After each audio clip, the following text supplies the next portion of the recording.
শিক্ষিত মানুষ কোরআন শরীফ রিচার্জ করলে দুই ধরনের আনন্দ পাবেন। একটা আনন্দ কোরআন সুন্নাহ বিরোধী, আর একটা আনন্দ কোরআন সুন্নাহ ভিত্তিক।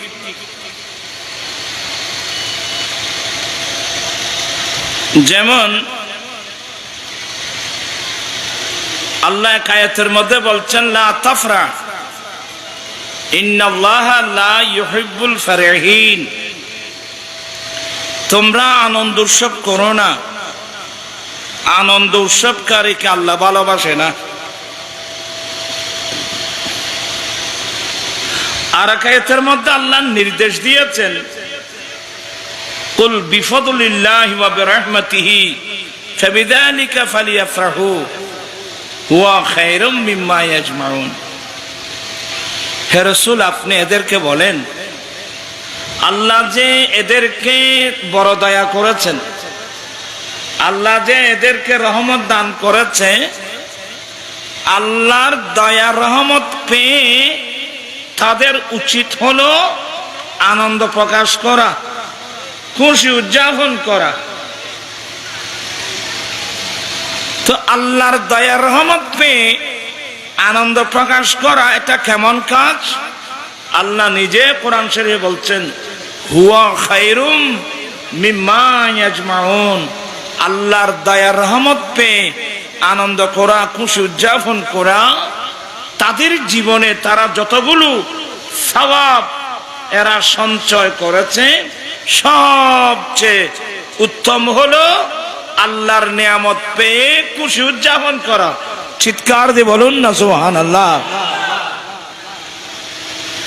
এখন আনন্দ কয় প্রকার হয়ে গেল? এক প্রকার আনন্দের উপর আল্লাহ নিষেধাজ্ঞা জারি করছে, লা তাফরা, তোমরা আনন্দ করো না, আনন্দ উৎসবকারীকে আল্লাহ ভালোবাসে না।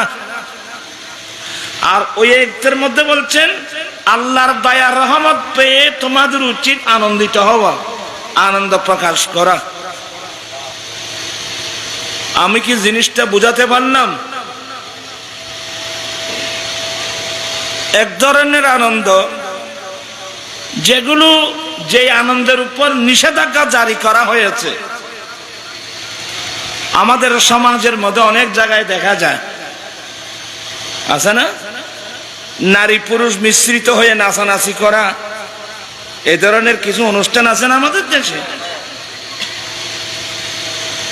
প্যাকেজ নাটক, ব্যান্ড শো, ডিজে, আজে বাজে, এ ধরনের অনেক কিছু অনুষ্ঠান, সারা রাত যুবক যুবতীর নাচ গান। বিশেষ করে এগুলো বিয়ের অনুষ্ঠানে দেখা যায় বেশি। আপনাদের এখানে আছে কিনা আমি তো জানি না। আমরা বিভিন্ন মাহফিল থেকে সিটি এলাকায় থাকি, তো রাস্তা দিয়ে যাওয়ার সময় রাস্তার দুধারে কিছু সুন্দর সুন্দর কমিউনিটি সেন্টার, সারা রাত নারী পুরুষ মিলিত হয়ে যে আনন্দ উৎসব করে, এসব আনন্দ উৎসব হারাম, এগুলোকে আল্লাহ ভালোবাসে না। আমি সবাইকে অনুরোধ জানাবো যে কাজগুলো আল্লাহ ভালোবাসে না, আমি এই কাজগুলো কেন করব? কারণ আমাদের উদ্দেশ্যটা কি? আগে উদ্দেশ্য ঠিক করতে হবে। সবাই শিক্ষিত লোক, আমাদের উদ্দেশ্য হলো আল্লাহ এবং আল্লাহ রসুলের সন্তুষ্টি অর্জন করা। মানুষ লক্ষ্য উদ্দেশ্যকে সামনে রেখে কাজ করে। যারা লক্ষ্য উদ্দেশ্য থেকে সরে যায় এদের জীবনের কোনো দুই পয়সার কোনো মূল্য থাকবে না। আল্লাহ আমার নবীর মাধ্যমে কিয়ামত পর্যন্ত বিশ্বের মুসলমানের লক্ষ্য উদ্দেশ্য কি হবে এটা আল্লাহ নিজে ঠিক করে দিয়েছেন।